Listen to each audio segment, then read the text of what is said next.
O livro de Levítico. É o terceiro livro da Bíblia e a sua história acontece logo após a saída dos israelitas da escravidão, quando Deus trouxe o povo ao pé do Monte Sinai e convidou Israel a entrar em um relacionamento de aliança. Mas eles se rebelaram rapidamente e quebraram essa aliança. E Deus quis que a sua presença gloriosa viesse e vivesse no meio de Israel na forma desse tabernáculo. Mas o pecado de Israel prejudicou o relacionamento. Assim, no final do livro anterior, Êxodo, Moisés, como representante de Israel, não pôde nem mesmo entrar na presença de Deus na tenda. O livro de Levítico começa nos lembrando desse problema fundamental. Ele diz: o Senhor chamou a Moisés de dentro da tenda. E surge a questão: como é que Israel pode, em seu pecado e egoísmo, se reconciliar com esse Deus? É disso que trata esse livro, como Deus graciosamente provê um caminho para pessoas pecadoras e corruptas viverem na sua santa presença. Agora, vamos fazer uma pausa por um segundo e explorar essa ideia super importante de que Deus é santo. É fundamental para entender esse livro. A palavra santo significa simplesmente ser separado ou único. E na Bíblia, Deus é separado de todas as outras coisas por causa do seu papel único, como o Criador de todos, como o autor da própria vida. E assim, se Deus é santo, então o espaço ao redor de Deus também é sagrado. Está cheio da sua bondade e sua vida e pureza e justiça. Então, se Israel, que é injusto e pecador, quer viver na santa presença de Deus, eles também precisam se tornar santos. Seu pecado tem que ser resolvido. Daí o livro de Levítico. O livro tem um conceito simétrico realmente incrível. Ele explora as 3 maneiras principais em que Deus ajuda Israel a viver em sua presença. As seções externas são descrições dos rituais que Israel deveria praticar na presença santa de Deus. As próximas seções internas enfocam o papel dos sacerdotes de Israel como mediadores entre Deus e Israel. E dentro disso estão 2 seções correspondentes que enfocam a pureza de Israel. E então, bem aqui no centro do livro, há um ritual fundamental, o dia da expiação, que une o livro inteiro. O livro conclui com uma pequena seção em que Moisés convida Israel a ser fiel a essa aliança. Vamos explorar melhor o livro. A primeira seção explora os 5 tipos principais de sacrifícios rituais que Israel deveria realizar.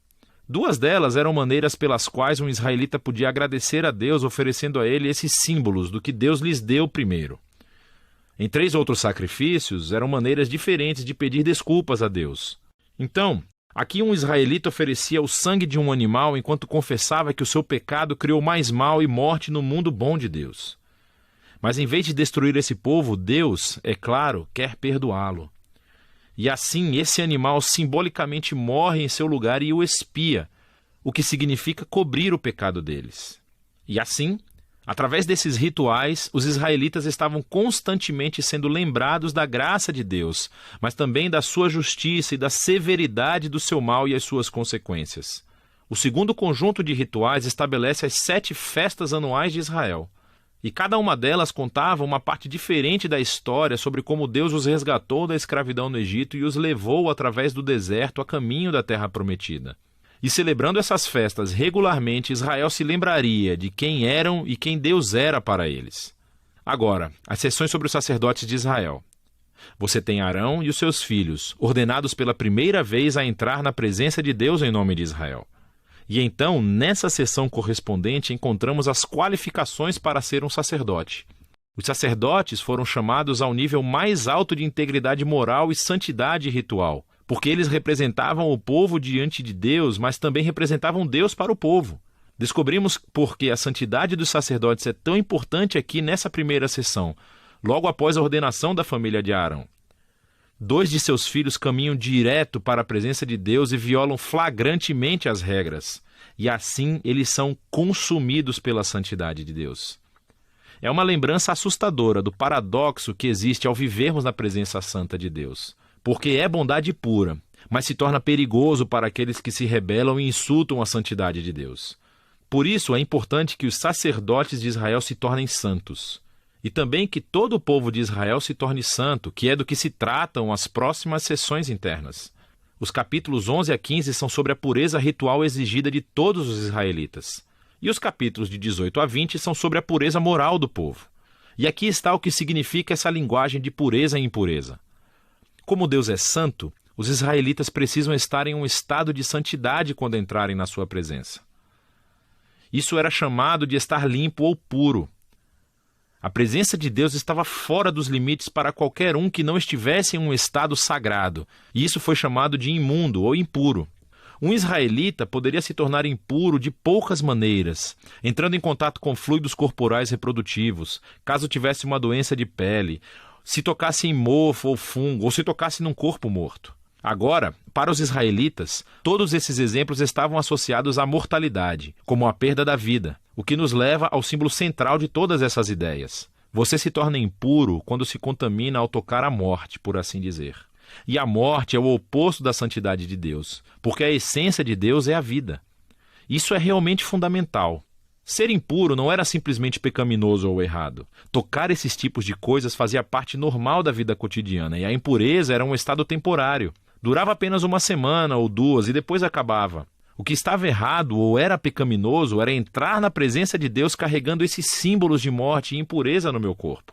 Não faça isso. Agora, o último modo de se tornar impuro era comendo certos animais. E as leis alimentares kosher são encontradas aqui nessa seção.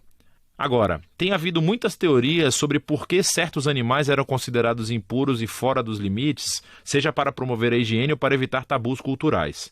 O texto não é explícito, mas o ponto básico de todos esses capítulos é muito claro. Ao todo, eles funcionam como um conjunto elaborado de símbolos culturais que lembram a Israel que a santidade de Deus deveria afetar todas as áreas de suas vidas. A seção correspondente aqui é sobre a pureza moral de Israel. Os israelitas foram chamados a viver de maneira diferente dos cananeus. Eles deveriam cuidar dos pobres em vez de ignorá-los. Eles deveriam ter um alto nível de integridade sexual. Eles deveriam promover a justiça em toda a terra. Aqui no meio do livro encontramos uma longa descrição de uma das festas anuais de Israel, o Dia da Expiação. As probabilidades são de que nem todo o pecado e rebelião dos israelitas seriam cobertos através dos sacrifícios individuais. E assim, uma vez por ano, o sumo sacerdote tomaria 2 bodes. Um deles se tornaria uma oferta de purificação e expiaria os pecados do povo, e o outro foi chamado de bode expiatório. O sacerdote confessaria os pecados de Israel e simbolicamente os colocaria nesse bode, e então seria lançado no deserto. Novamente, essa é uma imagem muito poderosa do desejo de Deus de remover o pecado e as suas consequências do meio do seu povo, para que Deus possa viver com eles em paz. O livro conclui com Moisés chamando Israel para ser fiel a todos os termos da aliança. E ele descreve as bênçãos de paz e abundância que resultarão se Israel obedecer a todas essas leis. Ele também os adverte que, se forem infiéis e desonrarem a santidade de Deus, isso resultará em desastre e, por fim, o exílio da terra prometida. Agora, se quiser ver como o Levítico se encaixa na grande história, é útil olhar para a primeira frase do próximo livro da Bíblia, Números. Começa com: o Senhor falou a Moisés na tenda. Assim, podemos ver que Moisés agora é capaz de entrar na presença de Deus em nome de Israel. O livro de Levítico funcionou. Assim, apesar do fracasso de Israel, Deus providenciou um caminho para que o seu pecado fosse coberto, para que Deus pudesse viver em paz com as pessoas pecadoras. E é disso que o livro de Levítico se trata.